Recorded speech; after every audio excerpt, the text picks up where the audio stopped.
नमस्कार और the deep dive में आपका स्वागत है। नमस्कार। आज हमारे पास भारतीय राज व्यवस्था पर काफी दिलचस्प स्टडी मटेरियल है।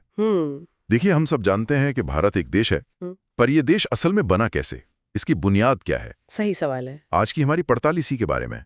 मतलब भारत के संविधान की वो बुनियादी बातें जो बताती हैं कि यह देश क्या है, इसके नागरिक कौन है, और एक नागरिक होने के नाते हमारे अधिकार और कर्तव्य क्या हैं। बिल्कुल। हम एक तरह से भारत की बनावट की परतों को खोलने वाले हैं। हाँ। और ये सिर्फ तारीखों और घटनाओं की लिस्ट नहीं होगी। हम ये समझने की कोशिश करेंगे कि वो कौन सी बड़ी सोच थी जिसके आधार पर यह देश खड़ा हुआ। भौगोलिक सीमाओं से लेकर। हाँ, भौगोलिक सीमाओं से लेकर वो मौलिक अधिकार तक जो हर भारतीय को एक ताकत देते हैं। और इन्हीं स्रोतों को पढ़ते हुए एक बात ने मुझे सच में चौंका दिया। क्या? हम सब सुनते हैं कि भारत राज्यों का संघ है ना, यूनियन ऑफ स्टेट्स। हाँ बिल्कुल। पर अमेरिका की तरह राज्यों का महासंघ, फेडरेशन ऑफ स्टेट्स, क्यों नहीं? अच्छा। ये सिर्फ शब्दों का खेल नहीं है। इस एक शब्द यूनियन के पीछे भारत के बंटवारे का दर्द और भविष्य की एक बहुत बड़ी सोच छिपी है कि भारत के राज्य कभी भी इस देश से अलग नहीं हो सकते। एग्जैक्टली। चलिए इसी धागे को पकड़कर अपनी पड़ताल शुरू करते हैं। तो सबसे पहले इस शब्द संविधान को ही समझ लेते हैं।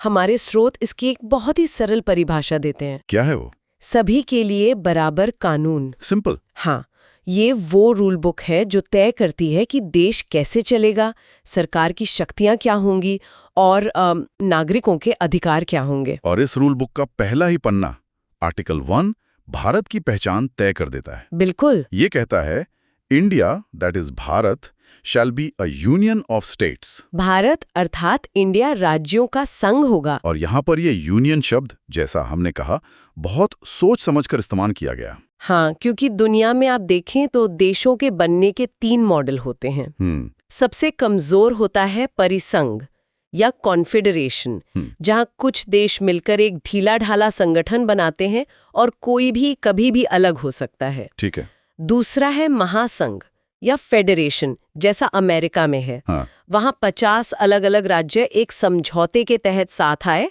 और उन्होंने मिलकर एक देश बनाया। सैद्धांतिक तौर पर वो चाहें तो अलग हो सकते हैं, हालांकि व्यवहार में ये लगभग असंभव है। हाँ, लगभग असंभव।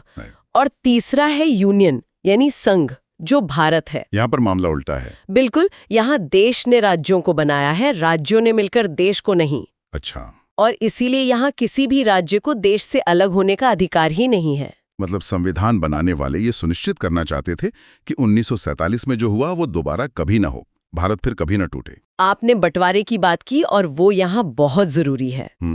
हमारे स्रोत हमें याद दिलाते हैं कि जिसे हम आज भारत कहते हैं वो कभी अखंड भारत का हिस्सा था। हाँ, इतिहास में 1893 में डूरंड लाइन खींचकर अफगानिस्तान अलग हुआ।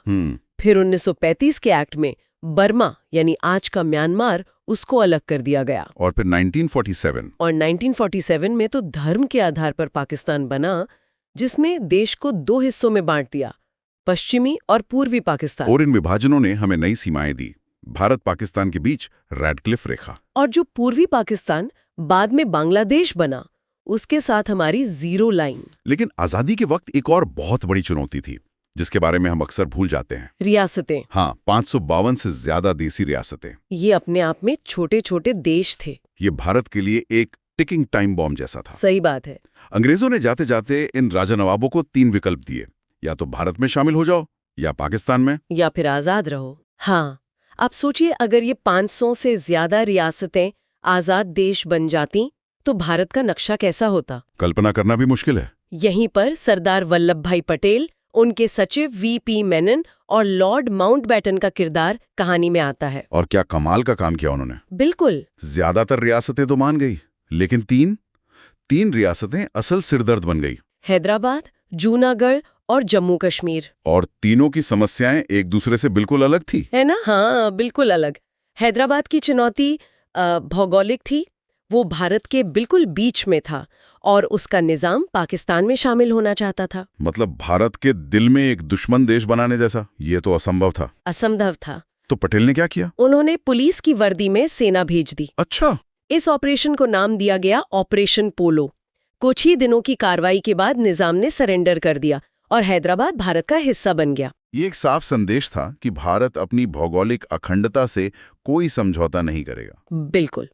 दूसरी तरफ जूनागढ़ की समस्या जनसांख्यिकीय थी। मतलब गुजरात की इस रियासत का नवाब मुस्लिम था, पर ज्यादातर आबादी हिंदू थी। और नवाब ने पाकिस्तान में शामिल होने का ऐलान कर दिया। हाँ, यहाँ भारत ने सैन्य कार्रवाई की जगह लोगों की इच्छा को महत्व दिया। वहाँ जनमत संग्रह यानी रेफरेंडम कराया गया और लोगों ने भारी बहुमत से भारत के साथ रहने का फैसला किया। सही।